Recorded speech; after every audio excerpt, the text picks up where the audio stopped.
position where the trauma is there, but you bring yourself into a position where it's manageable and has to be treated so that you can heal. So I just knew that at some point I was either going to self-destruct, or I was going to try to find the avenues in which I could cultivate myself, bring myself into a position and bring myself back to the person who I really was. Because I actually lost myself.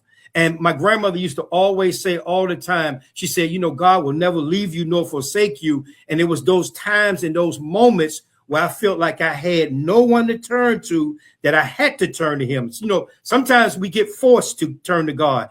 Even though we know we can go to him, sometimes the situations actually force us and drive us to get to him. So I just used to get on my knees, and for a long time, I prayed, and asked God to heal me, take the alcohol and drug from me, and realized that one day after praying, I woke up and it was gone. I looked in the mirror and I said, no longer will I desire drug or alcohol. And figuratively speaking, it wasn't that quick. I mean, it took a longer time than I had anticipated. And your guest said earlier, she said, you know, God's timing is always the best timing. And we don't understand it, nor did I understand it, but it was not for me to understand in that moment, but to have faith over the fear of self-destruction so that I could get back to who God really made me who I was.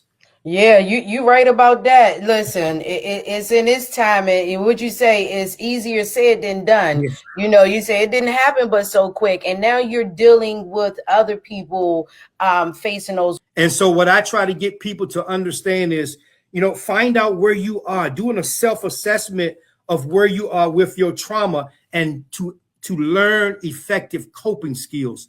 The key is coping skills, because coping skills helps you set up the firewall for peace, and it sets up a platform for you to manage it. And so what happens out of trauma becomes, some people become with the addiction, the mental health is coincided with that, and also the recovery. It's all coincided together. That's why we call it trauma, addiction, mental health, and recovery, because they're all intertwined together. One cannot survive without the other. One has to be treated along with the other.